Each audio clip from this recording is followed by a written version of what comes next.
오늘 본문은 성경에 기록된 최초의 이방인 중심의 교회, 안디옥 교회가 세워지는 모습을 담고 있습니다.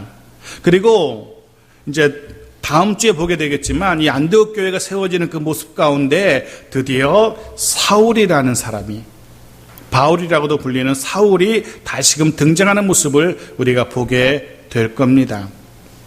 이 본문 11장 19절부터 또 다음 주에 다루게 될 30절까지의 본문은 안디옥에 세워진 이방인 중심의 교회와 그 교회 가운데 다시금 등장하는 사울로 인하여서 본격적인 이방인 선교가 시작되는 모습을 우리가 보게 될 겁니다. 그러하기에 이 본문은 말 그대로 이방인을 향한 선교가 어디서 어떻게 출발하는지 그 출발점을 보여주는 본문이라고 할 수 있을 겁니다. 그중에 오늘 본문은 그 출발점의 또 앞부분이라고 하게 될 겁니다. 자, 19절 말씀 보십시오. 같이 읽죠. 시작. 그때 스데반의 일로 일어난 환란으로 말미암아 흩어진 자들이 베니게와 구브로와 안디옥까지 이르러 유대인에게만 말씀을 전하는데 그때에 라고 시작합니다. 그때라는 것은 시간을 의미하는 그런 표현이 아니고요, 한편이라는 그런 뜻입니다. 한편. 어떤 한편이냐 하면 우리는 앞에서 베드로가 루다라든가 욥바라든가 가이사라 이런 해안가를 두루다니면서 사방으로 두루다니면서 환란으로 인해서 흩어진 예루살렘 교회 성도들을 신방하고 또 복음을 전하는 그런 모습들을 보았습니다. 그렇게 베드로가 사방으로 다니며 신방하고 복음을 전하고 있을 때 한편 또 다른 흩어진 사람들이 어떠했는지, 그들의 모습은 어떠했는지를 기록하는 그런 본문이라고 보시면 될 겁니다. 그렇게 예루살렘을 떠나서 사방으로 흩어졌던 제자들 중에서 어떤 이들이 오늘 본문에 나오는 베니게, 구브로 그리고 안디옥까지 이르게 되었고 거기서도 복음을 전했다라고 기록합니다. 예루살렘에 있었던 박해로 인해서 흩어진 사람들에 대한 말씀 기억하시는지 모르겠습니다. 그들 가운데 스데반 집사님이라든가 빌립 집사님들 등 이렇게 몇 사람의 이름들은 우리가 기억합니다. 그리고 그 외에 대부분의 사람들의 이름은 우리는 모릅니다. 누가 흩어졌고 누가 어디에 갔었는지 우리는 전혀 모릅니다. 하지만 그때도 말씀드렸지만 어쩌면 이들이 이름을 알 수 없는 이들이 진정한 하나님 나라의 영웅일 수도 있겠다라는 생각을 하게 되었습니다. 다시 한번 말씀드립니다. 바라기는 저와 여러분이 역시 그런 세상에서는 무명한 사람들일지도 모릅니다. 하지만 하나님 나라에서는 유명한, 하나님 나라에서는 영웅들로 기억되는 저와 여러분 되어지기를 간절히 소원합니다. 자, 그런 이름은 알 수 없지만 유명한 자들, 하나님 나라에서 유명한 자들, 하나님 나라의 영웅들이 도착한 곳 어디입니까? 베니게, 구브로, 안디옥입니다. 지도를 하나 보여드릴게요. 보시면 빨간색 화살표로 세 군데를 표시해놨습니다. 잘 보시면 예루살렘을 벗어난, 유대를 벗어난 다 북쪽의 이방 땅들입니다. 바로 위에, 유대 땅 바로 위에 베니게라는 땅이 보입니다. 이 베니게는 우리에게, 구약 성경을 알고 있는 우리에게는 제법 익숙한 곳입니다. 두로라든가 시돈, 두로와 시돈이 바로 여기에 속해 있습니다. 세계사에서는 페니키아라고도 이름하는 곳입니다. 예루살렘, 이스라엘 북쪽에 위치한 이방 지역입니다. 그리고 그 왼편 화살표 보면 구브로라는 섬이 표시되어 있어요. 구브로라는 베니게와 그 더 북쪽 안디옥 사이에 위치한 섬이죠. 바나바의 고향이기도 합니다. 여기는 그곳까지 갔어요. 바다 건너서 섬까지 흩어진 제자들의 모습. 그리고 더 북쪽에 마지막 화살표 하나는 안디옥 지역을 표시하고 있어요. 거기서부터는 수리아 지역이라고 하는데요, 이 지역, 수리아 지역의 수도가 바로 이 안디옥이었어요. 그 지역의 수도라고 불릴 정도로 큰 도시였어요. 로마가 통치하던 도시 중에서는요, 로마가 제일 큰 도시고 알렉산드리아가 컸고 그 다음에 세 번째로 큰 도시가 바로 이 안디옥이었어요. 어마무시하게 큰 도시였던 거죠. 그런데 그만큼 많은 사람들이 있었고 큰 도시였던 것만큼이나 이 지역은 성적인 타락이 심했던 곳이에요. 로마가 망한 이유 중에 하나가 그거라 그러잖아요. 성적인 타락.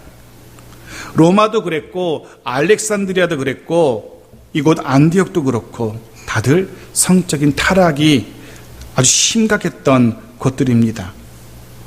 해서 어떤 이들은 이곳 안디옥에 최초의 이방인 교회가 세워질 수 있었던 이유 중에 하나가 성적인 타락이 아주 문란한 지역이었는데 그곳에 들어온 기독교는 혹은 유대인들은 유일신 사상을 갖고 있잖아요. 그들의 교리는 거룩을 강조합니다. 윤리적으로 도덕적으로 성결할 것을 주문하고 있어요. 성적인 타락이 만연한 곳에 살아가는 사람들에게 이 교리는 신선한 도전이 충격이 될 수 있었을 겁니다. 그래서 그런 문화적인 측면에서도 이곳에 교회가 가능했다라고 해석할 정도로 안디옥 지역은 성적인 타락이 심했던 것입니다. 다양한 국적의 사람들이, 다양한 혈통의 사람들이 모여 살던 곳이었고요. 예루살렘을 떠났던 제자들이 여기까지 이르러서 복음을 전했던 겁니다. 어디든 가는 곳마다 복음을 전합니다. 그런데 특이한 것은 처음 이들이 복음을 전했던 대상자들은 다 유대인들이었다는 겁니다. 성경은 그렇게 말하죠. 유대인에게만 말씀을 전했다라고. 아직까지 이방인들을 만나고 그들에게 복음을 전하지는 못하고 있는 겁니다. 여러 이유가 있겠지만 아마도 그중에 가장 큰 이유는 구약 성경에 대한 지식을 배경으로 가지고 있는 유대인들에게 말씀을 가지고 접근하기가 훨씬 쉬웠기 때문일 겁니다.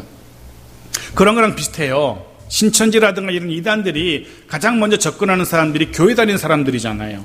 성경을 아예 모르는 사람은 오히려 더 접근하기 어려운 겁니다. 성경을 어느 정도 알고 있는 기독교인들은 이런 이단들이 접근하기가 더 쉬워요. 마찬가지입니다. 유대인들은 구약 성경에 대한 배경을 가지고 있었고 그들에게 접근하기가, 다가가기가 더 쉬웠을 겁니다. 물론 예루살렘에 있었던 성도들처럼 이방인이라는 막연한 두려움, 이방인이라는 막연한 생각들, 부정한 자라는 그런 생각들이 그들에게 다가가는데 장벽이 되기도 했을 겁니다. 그런데 20절 보십시오. 그 중에서 20절 같이 읽죠. 시작. 그 중에 구브로와 구레네 몇 사람이 안디옥에 이르러 헬라인에게도 말하여 주 예수를 전파하니. 대부분의 사람들이 유대인에게만 복음을 전하는데 전하다 보니까 언어가 통하는 헬라파 유대인들, 기독교인들이 구브로와 구레네 몇 사람들이 그곳에서 이방인에게도 주 예수를 전파하기 시작한 겁니다. 헬라인들에게 주 예수의 복음을 전하기 시작합니다. 구브로와 구레네 출신의 헬라파 유대인들이, 물론 이들도 처음에는 유대인들에게만 복음을 전했을 겁니다. 그러나 점차 헬라인들에게 관심을 가지게 됩니다. 물론 이들이 누군지는 모릅니다. 그냥 구브로와 구레네 몇 사람이라고만 기록되어 있지 이들이 누군지는 모릅니다. 그런데 흥미롭게도 그 중에 한 사람의 이름이, 그 중에 한 사람으로 추정되는 사람의 이름이 13장에 기록되어 있어요. 13장 1절 보십시오. 같이 읽죠. 시작. 안디옥 교회의 선지자들과 교사들이 있으니 곧 바나바와 니게르라는 시므온과 구레네 사람 루기오와 분봉왕 헤롯의 젖동생 마나엔과 및 사울이라. 여기 구레네 사람 루기오라고 등장하죠. 조금 전에 우리는 안디옥에 이르렀던 사람 중에 구레네 사람이 헬라인에게 복음을 전했다라고 기록한 것을 보았어요. 그중 구레네 사람, 그리고 이름이 루기오라라고 알려진 안디옥 교회의 지도자가 기록되어 있어요. 아마 이 사람이 처음 안디옥 지역에서 헬라인들에게 복음을 전한 사람들 중에 한 사람일 겁니다. 이들 5명에 대한 내용은 13장을 다룰 때 다시 자세히 다루도록 하겠습니다. 먼저 이들로부터 복음을 전해 듣게 된 헬라인들에 대한 생각을 좀 해보아야 할 겁니다. 조금 전에 말씀드린 것처럼 유일신 종교, 성결과 거룩을 강조하는 이 교리에 신선한 충격을 받았을 헬라인들. 하지만 이들은 유대인과는 전혀 다른 사람들이었습니다. 여호와 하나님을 아예 모르는 사람들이었던 겁니다. 해서 이들에게 여호와 하나님께서 예언하신 메시아, 여호와 하나님의 아들이신 예수 그리스도 전하는 것 쉬운 일이 아닙니다. 여호와 하나님을 모르는데 그의 아들 예수 그리스도를 어떻게 알리겠습니까? 게다가 이 헬라인들은 헬라의 신들을 섬기던 사람들입니다. 우리에게 익숙한 헬라의 신들 아실 겁니다. 하늘의 신 제우스, 그리고 그의 신 헤라의 신, 바다의 신 포세이돈, 지하세계를 관장하던 신 하데스, 이런 신들, 미와 사랑의 여신 아프로디테, 태양신 아폴로, 풍요의 신 아테네, 이런 신들이 다 헬라인들이 섬기던 헬라의 신입니다. 그런데 이들에게 여호와라는 신은 듣도 보도 못했던 낯선 신이었습니다. 수많은 신들을 그들은 섬기고 있었지만 여호와라는 신은 들어보지를 못한 거예요. 아마도 세상의 여러 신들 중에 또 다른 신을 소개받는 것쯤으로 여겼을 겁니다. 이스라엘에서 온 헬라파 유대인들이 여호와라는 신을 알려주는데 또 이런 신도 있었구나. 제우스도 있고 헤라도 있고 여러 신들이 있는데 여호와라는 신들도 있구나. 참 세상은 넓고 섬겨야 할 신은 참 많구나. 아마 그렇게 생각했을 겁니다.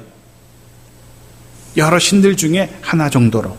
그럼에도 불구하고 그럴지라도 흩어진 제자들이 이들 헬라인에게 열심으로 복음을 전하기 시작한 겁니다.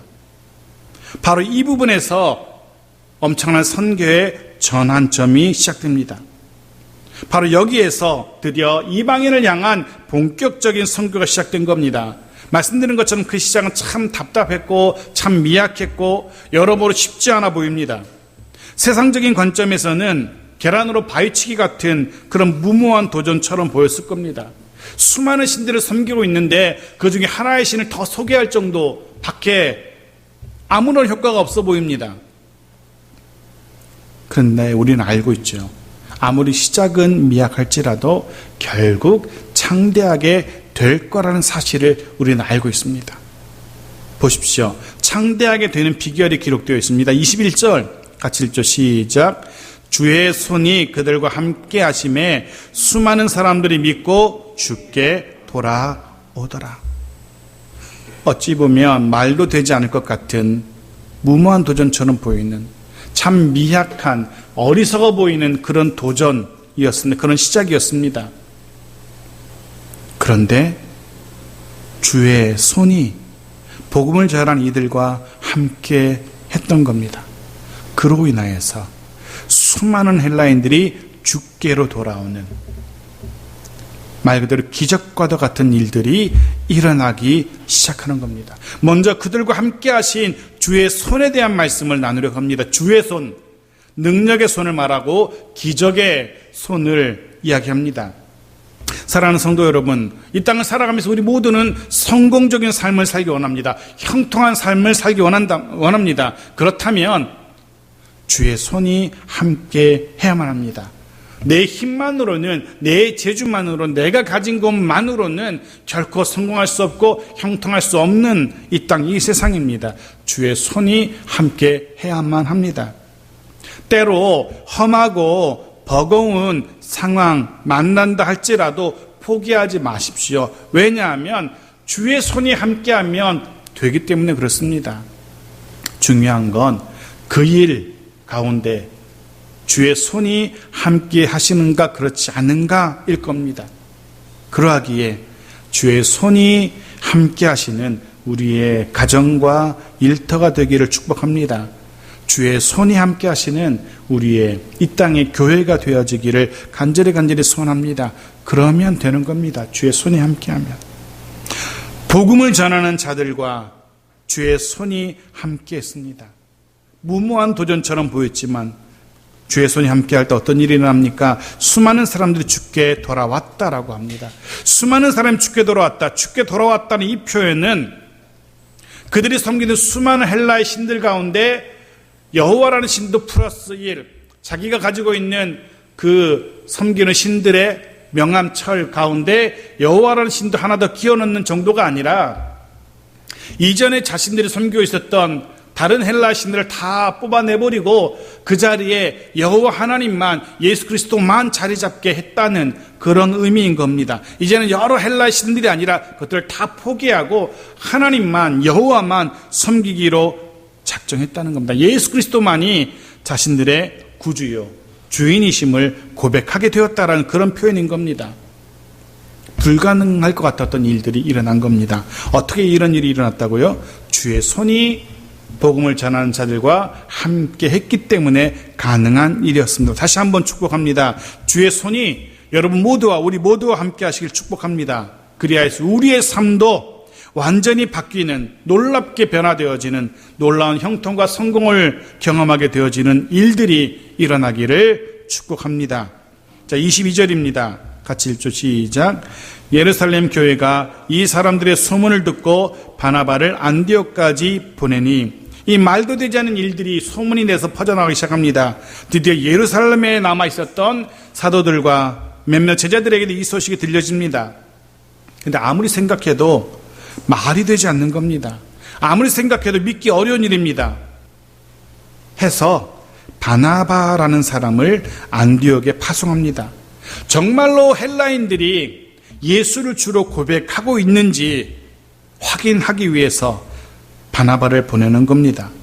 그리고 또 한 가지, 정말로 수많은 헬라인들이 주께로 돌아왔다면 바로 그들을, 새롭게 안디옥에서 예배하기 시작한 그들 공동체를, 교회를 이끌어 나갈 지도자도 필요했을 겁니다. 해서 바나바를 보냈을 겁니다. 왜냐하면 바나바는 인근에 위치한 구브로 섬 출신이었기 때문에, 그러기에 아마 그가 파송되었을 겁니다. 어떤 인물보다 적임자라고 여겨졌을 겁니다. 물론 그렇다고 해도 예루살렘 교회가 바나바를 선뜻 헬라 지역, 이방인의 지역 안디옥에 파송한다는 것 상당히 어려운 결정이었습니다. 왜냐하면 바나바라는 인물은 예루살렘 교회에도 정말로 필요한 인물이었거든요. 예루살렘도 이 바나바와 같은 인물이 절실했었습니다. 사도행전 4장 36절은 바나바에 대해서 이렇게 기록하고 있었죠. 같이 읽겠습니다. 시작. 구브로에서 난 레위족 사람이 있으니 이름은 요셉이라. 사도들이 일컬어 바나바라, 번역하면 위로의 아들이라 하니. 위로의 아들. 성도들을 권면하고 위로하는 일에 탁월한 달란트를 가진 사람이었습니다. 아주 좋은 성품에 사람들을 품을 수 있고 힘들어하고 지쳐있는 이들을 품고 위로할 수 있었던 그런 좋은 성품을 가진 사람입니다. 근데 예루살렘 교회가 지금 어떤 시절을 보내고 있습니까? 핍박으로 인해서 뿔뿔이 흩어지고 거의 와해되어 가는 그런 예루살렘 교회잖아요. 그런 예루살렘 교회 누구보다, 그런 예루살렘 교회 성도들에게 누구보다 필요한 인물이 바로 이런 바나바 같은 사람일 겁니다. 힘들어하고 불안해하고 지쳐있는 사람들을 품고 위로할 수 있고 기도할 수 있는 사람. 말 그대로 예루살렘 교회에 하루라도 없어서는 안 되는 소중한 사역자였을 겁니다. 그런데 그런 사람을 먼 이방 땅 안디옥까지 내어주고 있는 겁니다. 자기들도 예루살렘 교회도 너무나 필요한 인물이었지만 안디옥 교회에 이만한 적임자가 없다고 생각했을 때 내어줍니다. 기꺼이 내어줍니다. 이 모습을 바라보면서 그런 생각을 하게 되었습니다. 이게 참된 교회의 모습, 참된 성도의 모습이라는 생각을 하게 되어집니다. 하나님 나라의 확장을 위해서라면, 그리고 주의 뜻이라면 우리에게, 내게 가장 소중한 것일지라도 내어놓을 수 있어야 한다는 겁니다. 정말 내게 아쉽고 정말 내게 아깝고 내게도 꼭 필요한 것 같지만 하나님 나라의 확장을 위해서 더 요긴하다면 그것을 내어놓을 수 있는 그것이 믿음일 것입니다. 예루살렘 교회는 그런 교회였습니다. 자기들에게도 소중하고 자기에게도 필요한 바나바였지만 안디옥 지역을 위하여 기꺼이 보내고 있는 겁니다. 하나님의 나라는 바로 이런 이들을 통해서 완성되어 갑니다. 우리는 이런 이들의 헌신을 기억합니다. 자기에게도 아깝고 소중하지만 기꺼이 내어놓았던 헌신, 보배합을 열어서 헌금과 유향과 몰약을 드렸던 박사들의 헌신, 300데나리온이나 되는 귀중한 향유옥합을 주를 위해 드렸던 여인의 헌신, 분명 자신들에게도 소중하고 자신들에게도 아까운 것이었지만 귀중한 것이었지만 주를 위해서 하나님의 나라를 위해서 내어놓은 이들의 헌신, 하나님의 나라는 바로 이런 이들의 것이고 이런 이들의 헌신을 통하여 하나님의 나라가 세워져 가는 겁니다. 그래서 바라기는 우리의 이런 섬김과 이런 헌신이 있기를 바랍니다.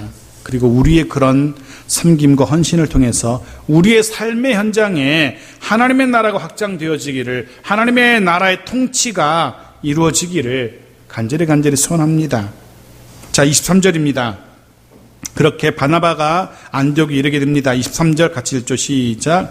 그가 이르러 하나님의 은혜를 보고 기뻐하여 모든 사람에게 굳건한 마음으로 주와 함께 머물러 있으라 권하니.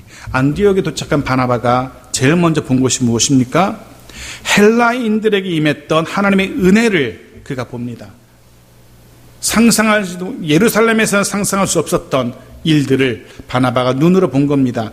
헬라인들에게도 이방인에게도 하나님의 은혜가 임한 것을 봅니다. 예루살렘에 임했던 하나님의 그 은혜가, 똑같은 은혜가 안디옥에도 헬라인들에게도 임한 겁니다. 그 모습을 보고 바나바가 어떻게 합니까?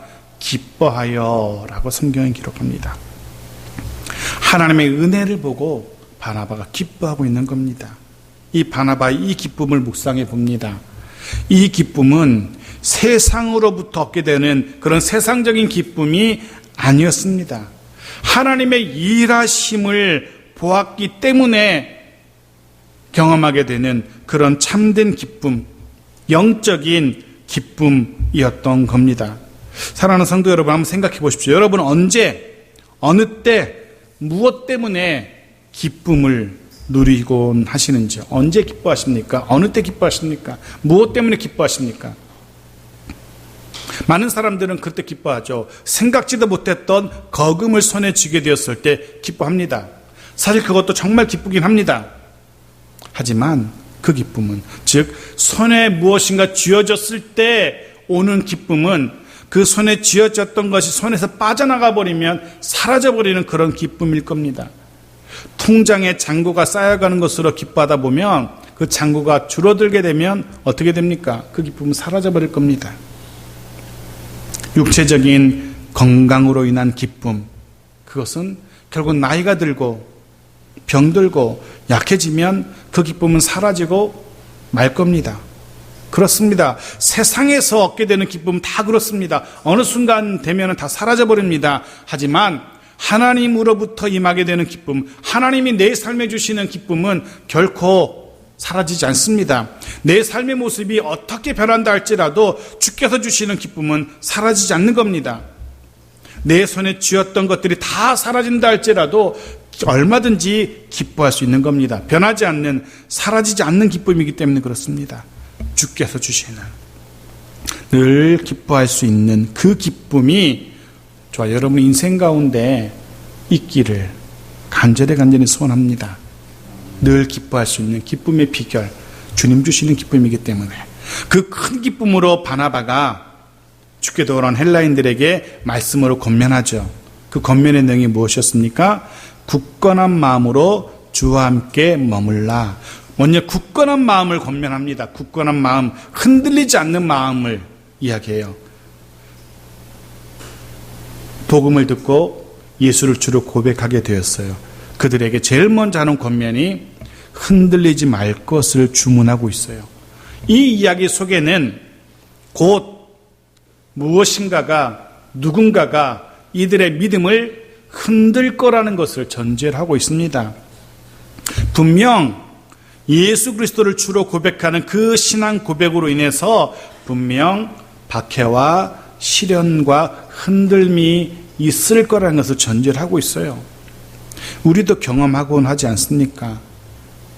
말씀대로 제대로 신앙생활 해보려 하면은 사탄이 가만두지 않습니다. 제대로 좀 말씀대로 살아보려고 하면 친구들이 불러내요. 가족들이 속을 뒤집어 놓고 하는 일마다 마음대로 답답하게 되지 않도록 사탄이 그렇게 막 역사를 합니다. 세상이 그냥 그대로 내버려 두지 않아요. 때로는 유혹으로, 때로는 시련으로 우리의 믿음을 흔들곤 합니다. 해서 바나바의 권면처럼 우리도 굳건한 마음을 가져야 하는 겁니다. 마음을 다 잡아야 돼요. 이번 한 주 마음을 굳건히 하십시오. 어떤 유혹이, 어떤 환란이 우리를 흔든다 할지라도 흔들리지 않는 굳건한 마음 가져야 됩니다. 그리고 무엇보다 두 번째 권면, 바나바는 그들에게 또 우리에게 이렇게 권면합니다. 주와 함께 머물라라고. 주와 함께 머물라. 물론 우리는 수많은 세상 사람들과 함께, 그 동료들과 함께 살아갈 수밖에 없습니다. 하지만 무엇보다 주님 곁에 머물러야 함을 우리에게 주문하고 있습니다. 우리에게 기대합니다. 주님 곁에 꼭 붙어 있으라는 겁니다. 사랑하는 성도 여러분, 주님 곁에 꼭 붙어 계십시오. 주님 곁에 붙어서 떨어지지 마십시오.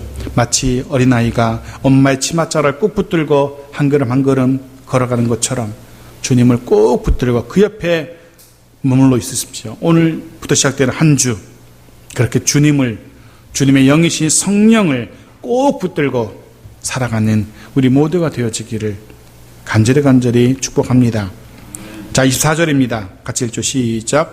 바나바는 착한 사람이요 성령과 믿음이 충만한 사람이라 이에 큰 무리가 주께 더하여 지더라. 이 문장은 사실은 그 앞의 문장과 이렇게 연결돼요. 바나바는 이런 사람인데 그가 굳건한 마음으로 주와 함께 머물러 있으라고 권면했다. 그리고 그 권면대로 그렇게 굳건한 마음으로 주와 함께 머물러 있었더니 이런 결과가 일어났다. 이렇게 문장이 이어집니다. 즉 바나바가 굳건한 마음으로 주와 함께 머물러 있으라고 권면했습니다. 이 바나바는 착한 사람이고 성령과 믿음이 충만한 사람이었고 그 사람이 한 권면대로 했더니 큰 무리가 주께 더해지더라. 바나바의 권면의 결과 큰 무리가 주께 더해집니다. 안디옥의 수많은 헬라인들 중에 더 많은 사람들이 주를 믿게 된 겁니다. 먼저 복음을 듣는 헬라인들 한 사람 한 사람이 마음을 굳게 하고 그들이 주께 머물러 있었더니 그 모습을 본 주변의 또 다른 헬라인들이 그들도 주님께 돌아오게 되었다는 겁니다. 부흥의 비결, 성장의 비결이 여기 있습니다. 한 사람이 굳은 마음으로 흔들리지 않는 믿음으로 서 있었더니 한 사람이 주와 함께 늘 주님 곁에 머물렀더니 그 모습을 바라본 주변의 사람들도 그와 같은 신앙의 사람으로 바뀌게 되는 겁니다. 우리에게도 이런 은혜와 복이 있기를 원합니다. 저와 여러분, 우리로 인하여서 우리 주변의 사람들도 주를 믿게 되는 일들이 있기를 바랍니다. 사랑하는 성도 여러분, 어떤 유혹에도 어떤 핍박에도 어떤 상황에서도 흔들리지 마시고 주와 함께 하십시오. 그런 한 주 되어지기를, 그리고 그런 우리의 삶 속에 주의 손이 함께 하시기를 간절히 소원합니다. 그리고 그런 삶을 통해 주께서 영광을 받으실 겁니다. 말씀을 마칩니다. 오늘 우리는 이름 모를 수많은 그리스도인들, 무명의 신앙의 영웅들로부터 시작된 이방인 선교의 모습을 봅니다. 분명 그 시작은 미약했습니다. 무모한 도전처럼도 보입니다. 하지만 창대한 결과로 이어집니다. 수많은 헬라인들이 예수를 주로 고백하게 된 겁니다. 주의 손이 도우셨기 때문에 가능한 일이었습니다. 물론 그들도 수고하고 그들 헌신했지만 주의 손이 도우셨기 때문에 수많은 무명의 그리스도인들의 수고와 헌신, 그리고 그들과 함께했던 주의 손의 도우심, 우리에게도 이런 은혜가 있기를 원합니다. 우리의 수고와 섬김을 통해서 하나님의 나라가, 하나님의 나라의 통치가 이루어져 가는 그런 가정과 일터가 되어지길 바랍니다. 그리고 그로 인해서 주의 손이 늘 함께 하시며 더 형통케 하시고 성장케 하시는 우리의 복된 하루하루가 되어지길, 그리고 그렇게 주님의 손이 도우시는 그 일하심을 보면서 정말로 기쁨 가운데 하루를 살아갈 수 있는, 참된 기쁨을 누리며 살아갈 수 있는 우리 모두가 되어지기를 주의 이름으로 축복합니다. 아멘.